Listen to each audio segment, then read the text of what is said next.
So welcome everybody. Today is the 2nd of April. The year's getting away, and we are gathering here today to discuss our little project to get Reiki accepted through the health funds and through the hospitals, and hopefully one day maybe Medicare. I think that's probably a long way off, but we've got to start small.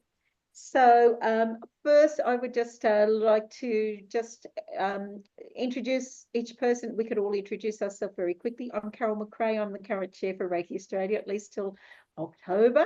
And then I will have had 4 years on the board. But I figured while we're at it, while I'm still here, I'm going to make a lot of waves and try to get a few things happening. Last year we did the interviews with the masters, which was really good. I've got a couple more I might still interview, but this is something that's really important for everybody. When I first joined Reiki Australia in 2011, I thought when I joined it was going to be because the association was going to be able to push through and get Reiki much more widely accepted. What I now know is that they've had many attempts at it, but it's been a really hard journey. And so I thought, you know what, we've just got to keep pushing. I did have an email or a phone call actually from one lady in our big group who said that in 1995, Reiki was accepted even in ICU, in the hospitals and all the rest of it. And then apparently people started taking drums into the ICU and crystals and everything else, and they thought it was a little bit woo-woo, so eventually it got phased out. So it really just highlights the importance that we really need to have a standard of practice that's going to be acceptable across the board. But anyway, I'm really grateful to be here with you guys. I've been doing Reiki for 28 years, been a master for 27 years. I've got over 1,000 students. I've been working a long time in this field. I'm a hypnotherapist as well, and I love this work, and let's do some stuff. Let's make a difference. So next, Sue is on my little radar there. Sue, would you like to introduce yourself?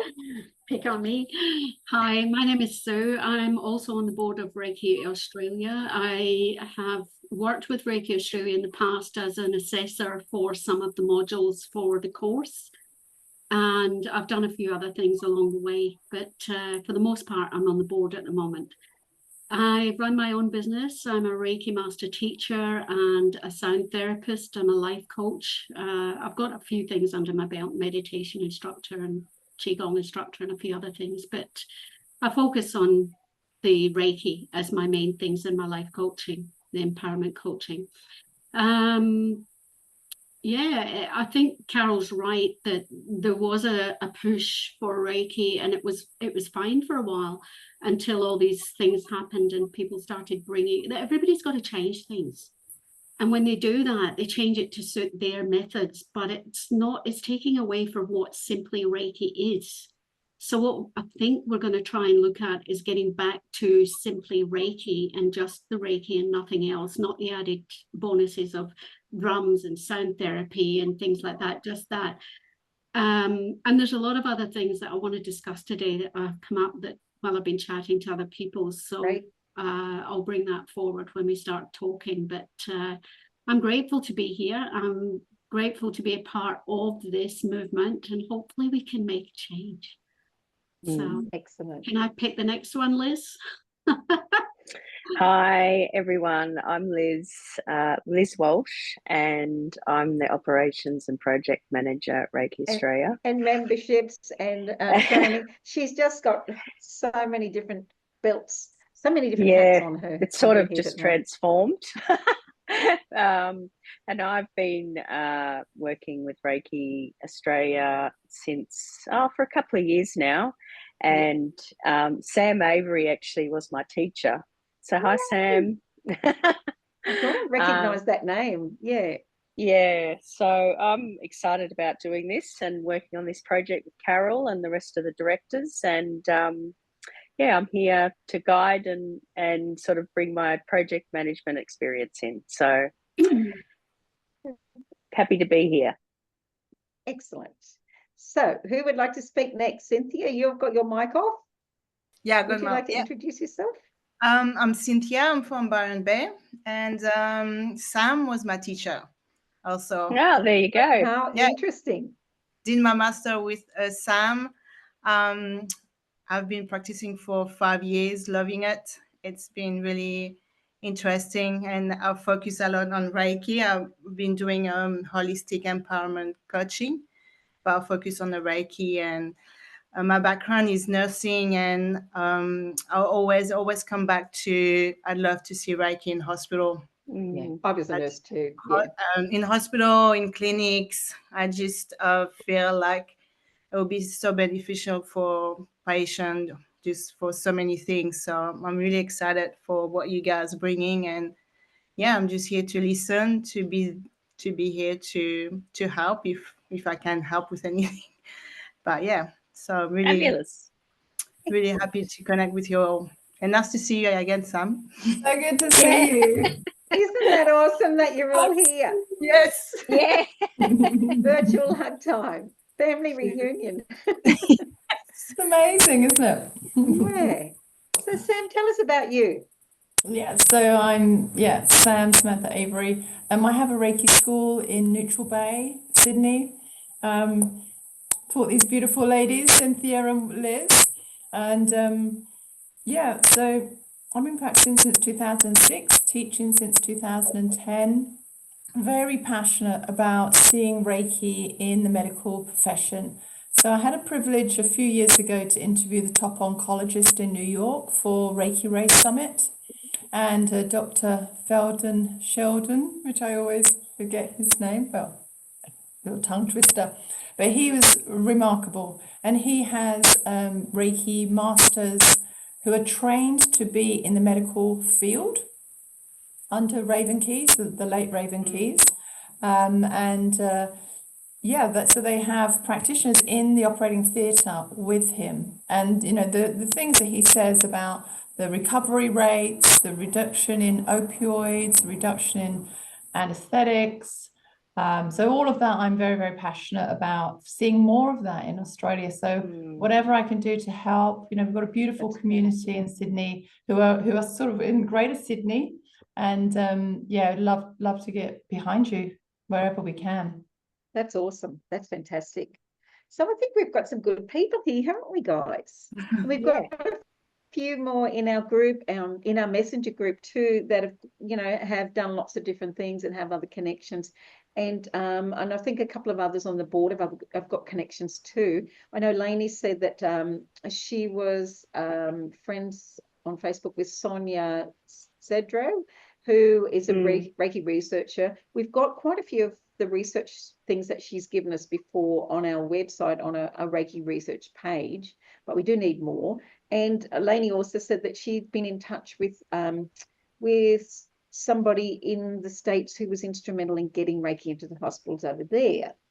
So that will be wonderful if we can get some more feedback from Lainey, if she gets a chance to contact these people, and we can find out a bit more information. So what I'm going to do is I'm just going to share where we're up to now. I did actually do I was racing, typing 10 minutes before you guys came on, did actually do a little minutes up. So share, where are we going to share the screen? And it's the minutes screen, so that you can see what I've got here as well. And our intention is to instigate connecting with the health funds and the government to attempt to get the government recognition and the healthcare health funds. It should be acceptance and accessibility for Reiki in Australia, so that our clients are able to then get health rebates and from their treatments.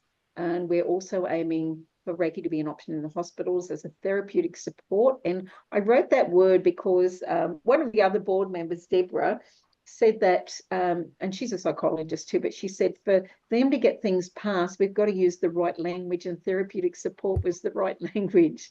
So we're putting that there too. A therapeutic support complementary treatment, and our hope is eventually to get it into Medicare.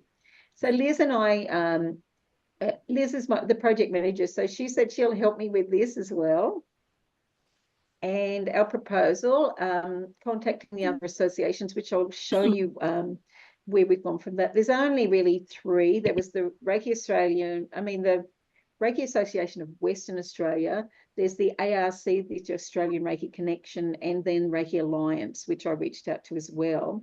And I've checked my emails just before our meeting. Still haven't got one back from the lady at the Western Australia group, but I did get one back from John Coleman, who is John. Yeah, got John Coleman. Yeah, John Coleman. He's the ARC, and he said that they have recently also reached out, and I'm happy to show you his little meeting, the email, because I copied those and pasted those, and I'm just going to find email. So if I just show you what they've written, email from John. Hi, Carol. Hope this email finds you well. Thank you for reaching out and for the dedicated work that Reiki Australia is doing to promote the recognition and accessibility of Reiki in Australia. We appreciate your collaborative approach and recognise the value of working together wherever possible to strengthen our collective voice. ARC has previously made submission to both health funds and government departments regarding the formal recognition of Reiki. Unfortunately, the responses have consistently cited reasons such as the lack of standardised training, referring to varying teaching standards across the industry, as well as confusion around the different forms of Reiki and the availability of online training.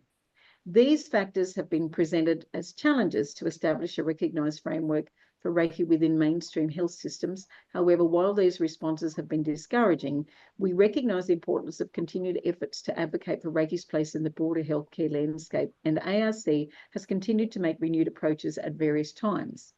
In principle, ARC is aligned with the objectives of this initiative and believes that the unified approach among Reiki associations could make a meaningful impact. However, currently, we're heavily engaged with several ongoing projects and are unable to commit immediately. We kindly ask for your understanding as we focus on completing these commitments. That said, we would love to reconnect once our schedule allows and remain interested in staying informed on the progress of this initiative. Please keep us updated, and we look forward to revisiting this important conversation when timing aligns. Wishing you every success with your endeavour, and we appreciate your efforts in advocating for Reiki practitioners across Australia. Warm regards, John. And this one is from Scott Howlett from the Reiki Alliance. And I kind of reached out to him because I spoke to Natasha Collins, who used to be the chair before Nicole, I believe. And Natasha said that they had an office in Australia. And the Reiki Alliance are also aligned with Johannes Randall's connection from the Asui Shiki Reiki Ryoho Association, and the lineage. Johannes is the lineage bearer for Reiki. Handed to him, that position was handed to him from Phyllis Lee Furamoto. So here's this email from Scott. Dear Carol, thank you for contacting me seeking TRA support. I'm not sure exactly what that means, in relation to Reiki Australia's initiative seeking recognition of Reiki as a treatment practice by government and health funds. The Reiki Alliance is not an Australian-based Reiki organisation. It is an international organisation with worldwide membership, and in Australia there are only 5 members, one of whom is Natasha Collins, who you know quite well. I spoke to Natasha yesterday about your request and have CC'd her into my reply. I know that she's a member of Reiki Australia, and some of the other Australian TRA members here may also be members of Reiki Australia and or other Reiki associations. If you'd like to understand more about TRA, here's the link, and I haven't had time to look at that yet.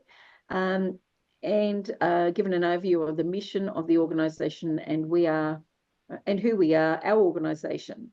As you see from this, TRA is not an advocacy organisation, particularly as it is internationally based, and as such, our group is not in a position to participate in your initiative. However, I'm sure that the five of us would initially be very supportive of your attempts to gain recognition. Wishing you all the best in your endeavours, Scott Howlett. Now, here's another email that I received, and Owen Bruin, I don't know who he is, but he, in his email, I think he actually is a member of ARC or the Alliance. I haven't even read it all yet, but I wrote previously regarding the proposal to get Reiki accepted by private health insurers. The government has to approve before the insurers can pay out for Reiki. Please refer to the following report to get an idea of the process. So this is going to be really helpful.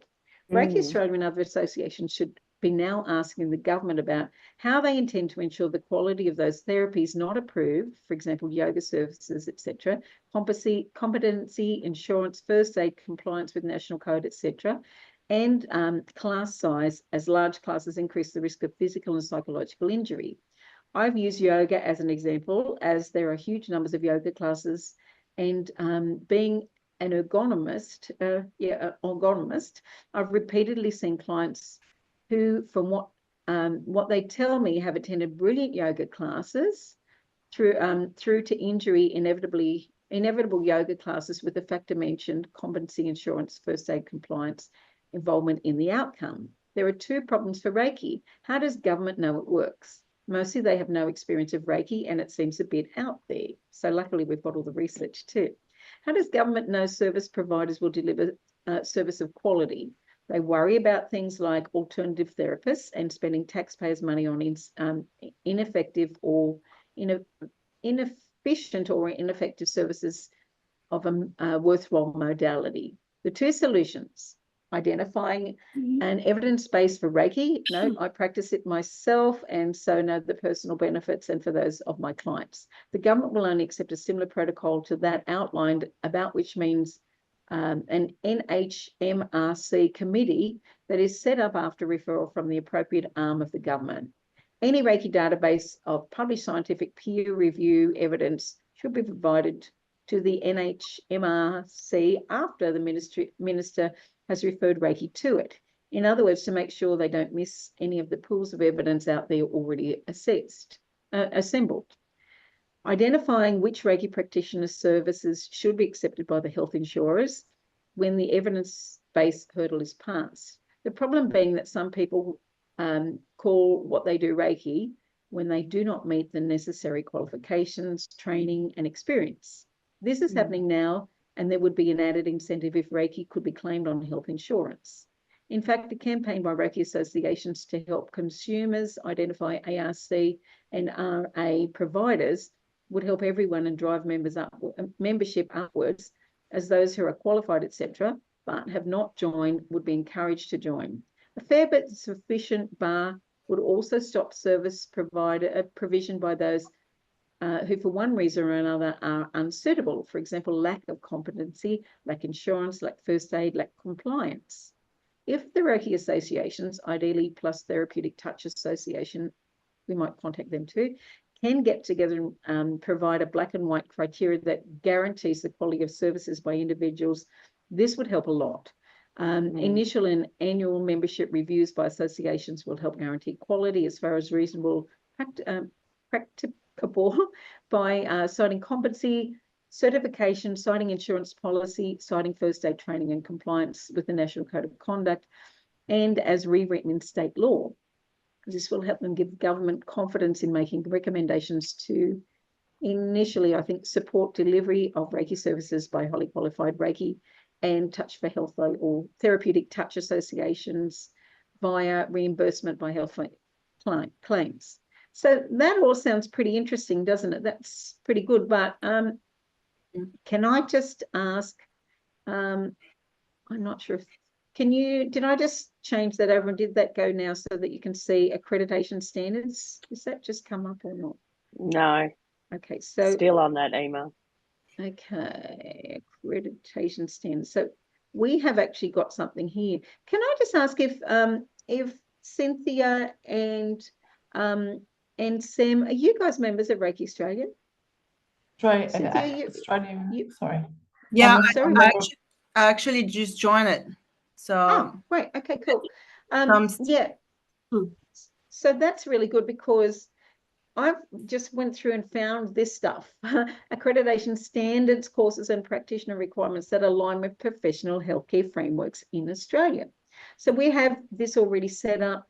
Years ago, Reiki Australia actually, we wrote a program, so it would be a certification that the government would recognise But unfortunately, what they did was they said it was going to cost us, I think it was going to be like $22,000 a year to be able to provide that and get the acceptance through the healthcare department to be VTAB accredited. So we've now used a lot of those sections of that course are now in our PD units, which is good. But anyway, I think that was the thing that stopped us. $22,000 a year when we were a not-for-profit organisation meant that we couldn't really afford to offer it. But that being said, we've actually got this set up, the healthcare accreditation standards, to align Reiki accreditation with professional healthcare frameworks. So it's got to go with the national registration. So this is something really that last email sort of addressed: competency-based training, ongoing professional development with the CPDs, code of conduct, code of ethics, all of these things, evidence-based practice, health fund recognition criteria. So this is going to be a really helpful document as well. I will pop this in our, I'm going to pop that in our little group in the files. You know how, I don't know if you know, but if you look in the file section of Facebook in a group, we can upload things. So I'm going to pop that in there so you guys can have a little look through that as well. And now Maybe just put that email in too. I will. I'll put it all in. I'll put everything up there so everybody will know where we're up to. So now I'm just going to go back to the actual meeting. And so we've contacted the associations. The other thing was I spoke to oh, hang on, I'm not sure. ETT. I spoke to, when I was talking to Natasha Collins the other day, she said you should also align with some of the other associations that would be considered alternate that have got health fund recognition. And so that includes, because I'm a clinical hypnotherapist, and the AHA, or the Australian Hypnotherapists Association, do actually have health funds. Not all of them, but some health funds do recognise hypnotherapists if we're clinical and if we're aligned with an association, which was the AHA. And what they do is every month they send a list to all the health funds with the people that are on their list that are clinical. And we've had to have a standard of practice for us to become clinical hypnotherapists too, of course.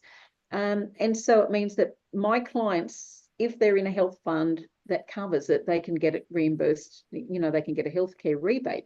So I've now spoken to the president of the AHA, and she told me what she did, and she said she started with a petition, and if we can get enough signatures on our petition, then we've got something to present to the healthcare funds. And she said, even though a lot of people think you've got to have the government backing first, some of the healthcare funds are actually private. And she said, you can still get around the government that way. And she said, don't forget there are private hospitals and hospices, and that they would be a good place for us to start as well. And maybe even do a trial run somewhere in a hospice or a hospital and get some feedback from them. But there are already a whole lot of places all around the world that do have Reiki in their hospitals. And I think, Sue, I think at the last board meeting you mentioned somewhere in Australia that, so where is that? They use Reiki in Ballarat Hospital in Victoria in the palliative care wards. And they also use it over in Perth and St. Gardine's cancer care wards. Okay. And I think that I've got a number of a lady for the Mater Private in North Sydney, and I think they're using it there. Yeah. They were using it at the Mater, but now they've moved it to a private clinic. So it's more that they would refer to that private clinic. So it's outside of the hospital, unfortunately. Though I spoke to somebody who was offering Reiki. She was a nurse on wards. And so she was offering it in that way, in a more sort of casual setting. But when I this was about a year ago when I spoke to them, they just moved it out of the clinic, but they still have it listed on their website, which is interesting. Okay. Is that I think the woman that got back to me said she's given me the name of that clinic. Oh, okay. So I've got that. It's Ken something. I just can't remember off the top of my head. But maybe we can reach out to them too. Yeah. That sounds cool. Okay. So we've got our little thing, and what we might do is actually, as our next step, I mean, Danielle from AHA said, don't even approach the healthcare funds until you've got more numbers. So that way you can say, look, there's 2,000 people that actually want to be able to claim Reiki on their health funds, and that would have a lot more power to try to get them on board to maybe look at it. So how do you feel about that? Right. Did she give you a ballpark of numbers? What would be she said around 2,000. Oh, that's easy enough, isn't it? Yeah, well, one would hope so. Yeah. And so, unfortunately, the petition, I got somebody messaged and said, one on the list, well, here's the petition to sign. One person said, just signed it. And the next person said, this is a message that's just come through. It's now blocked. So on the actual petition page, they've said, may not meet community standards. Now, I don't really know what that means. So I've never done a petition before. Has anybody else ever done a petition? No, I haven't. I'm wondering if it's because of the topic. I don't know. We'll have a look into it. So I've already flicked Liz the email address. I did it as contact because that way Liz and I both share the contact email. So we often get things sent there so we can both keep an eye on them and both work together on anything like that. Yeah. And if we can get that going again, let's make that our priority. How does that sound to everybody? Megaphone should have a list of their community standards that you can look at to see if where we don't meet it. Yeah, I've already asked them. I've already Okay. when it said contact administrators, I've already said, please tell us why, what it is that's the problem. Can you, and I haven't got any emails back from them yet. Right. And so once we get that sorted out, community standards, once we get that sorted out, let's really go hard. And in the meantime, I might even email the healthcare funds because I've got a list of them there and ask them, I might send them our little list of things that we've already got as a criteria and ask them, does that align with their standards? Because that's what we want to do. Or maybe just ask them what their separate standards are for them to be able to do it. What do you think? Which way should we go on that? I can get their standards. I think because I did a little bit of research on the hypnosis website, and they've got a lot of how they actually got it passed through. So there's some links and stuff there. Oh, that's awesome. So I'm just putting leave that that down with for you, me. Liz. Yeah. Excellent. Okay. Anybody else got anything they'd like to add? Can I just add something? One of my clients claimed her Reiki courses through Bupa as a stress release, anxiety, supportive wellness aspect of her private healthcare. That's I awesome. don't know if that's an angle for individual sessions or courses, but I've just found that very interesting. Yeah. Would you be able to find out the wording of that on what how she claimed that? Yeah. That's awesome because if we get one, we can get more. That's generally the way it works, isn't it? That's interesting because on my private health insurance, there is a stress management course as a elective, like I could choose it. So maybe that's a way in. That sounds good. And I was sort of thinking even the mental health line. Yeah, and in our last board meeting, Deborah suggested that too. Deborah said this year the government are really pushing hard on mental health, and if we can kind of align it in that direction, it might be another door in. Yeah, so, that's a good idea. Because it's costing the government a lot of money on mental health and mental illness. Yeah. So if this can alleviate or support some of that. I'll have a look and see if I can claim my Reiki course for the stress management. That's really good. I'll ring them. That'd be interesting. And somebody also said about what's the NDIS, and no, there's no way you'll get Reiki through NDIS. I actually had an NDIS worker ring me, and she said one of her clients wanted to do Reiki training with me. Unfortunately, he's quite handicapped, but he did do it years ago before he was as bad as he is now. And she said, I will find a way to get it through for you. And it got approved, but I never billed them, because instead of having the whole day here in the office, he lasted about 2 hours, and he said, all right, that's enough. I want to go home. I want to go home. I'm happy, but I want to go home. So so I might actually push through and get that done, just so I can say we've got one through the NDIS and get it done, get it paid for. And that might be another angle we can come at too, because with hypnosis, you can't get NDIS approval generally. However, there is a hypnotherapist whose name is Scott, I can't remember his last name, and he works exclusively with the NDIS, and he said you've just got to get through, not go through directly to the NDIS, but go through the caseworkers, and they will then find a code that they can use, because it works to reduce the stress, and we have a better result than their psychologists. So something else there, another angle that we can look at. So we have a little task force, to the betterment of all members. Now we understand that it's going to be difficult to get this through, but we're going to have a crack at it anyway. So anybody else got anything else you'd like to add? Because I think the next thing we want to do is, Liz, you've got some things on your list now.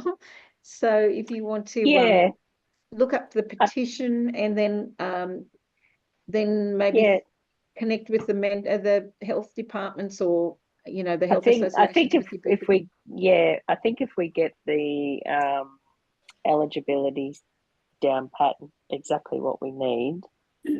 Before we contact the health department, so we have all our ducks in a line, so to speak. Up, and I think if we do that, then we could probably send that to the ARC as well, and say, this is where we are. You can be a silent partner for now if you like, but this is what we're aiming at. And we don't care if they join our association or your association or anybody's, as long as they can all comply with this. So the people are going to need to be in some kind of an association as far as the government are concerned, I would think. What were you going to say, Cynthia? I can ask my mother-in-law. She used to work at the health department. Do that. That'd be good. Excellent. So I'll have a talk with her and see, because she's still got connection with the people she used to work with, and just having the insight of what's needed and how to go about it. But I think the mental health, when else kind of, maybe it's a way to go. Good angle. Good place to start. That sounds really good. Looks like Lainey's just set a few things through to the group chat about Pamela Miles. So that's really good. That's awesome. We'll have a look at that too. So I might just see if I can just open that up now, and I'll just jump in and see if we can find out what she's just sent us, shall we? So I'm now on I'm just clicking into Facebook, and once I get in there, I'll open up Messenger and we'll see what else you sent through. Or do you want to share what you've got there, Liz? Have you got that already? It's all on my phone. Oh, it doesn't matter. Okay, I think it's just stuff from her website, so maybe don't worry about it. Okay. So from it's not Pamela, in that... she's posted in the Messenger app, but it's things from Pamela's website. Oh, okay. All right. So we can just have a look at that. It's not a response from Pamela as such yet. Yeah, I think I actually did Pamela Miles developed the first I hospital found that Reiki email that program. she sent us through as well. So, yeah, so that is really good. And is it also that She she's not the does same person? lectures at Harvard University, I think, as well. Yeah, somebody else, Lainey mentioned somebody else, a Karen somebody before, so I'm not sure who the other person is, but I'm now just opening up the email from Lainey. Does Reiki benefit mental health? So that's great. Just move this, and I'll see if I can open up this as well. Share screen. So this is the article here. Oh, does Reiki benefit mental health symptoms above placebo? So background mental, and this is from Sonia. That's from Sonia Zadro. Okay, so I'm not sure what the other thing is with Pamela Miles. Anyway, we don't need it, do we? We'll just add all this to the Facebook page, all this information. In the group. Yeah, I agree. Yep. So I will now see if I can unshare. How do I stop sharing there? Excellent.